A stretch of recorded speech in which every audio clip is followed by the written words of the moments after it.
Oh, hey, Honeybee here. Just got done watching Canelo versus Daniel Jacobs.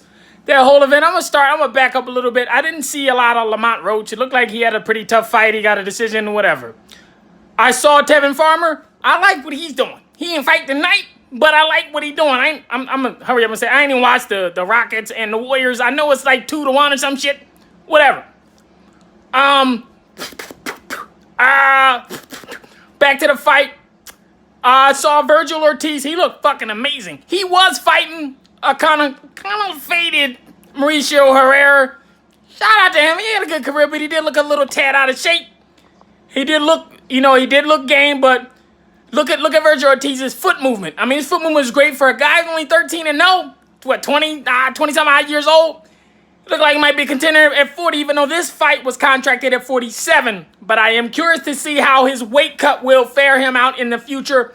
Rarely do you see fighters step up just for the fuck of it.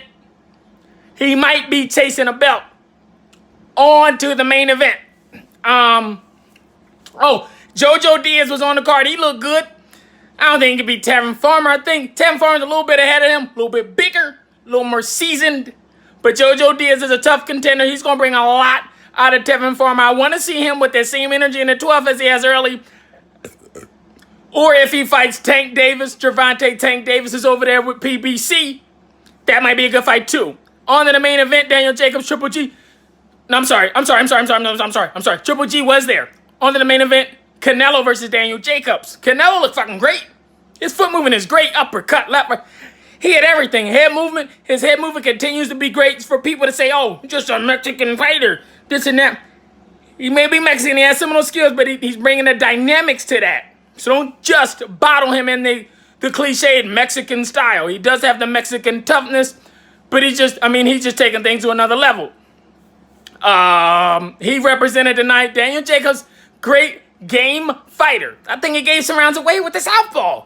He didn't knock that shit off. He did against Triple G. That's when he got dropped. Had he not had it, he might be 2-0 in those fights. Ever think about that shit? But shout out to him. Beat cancer.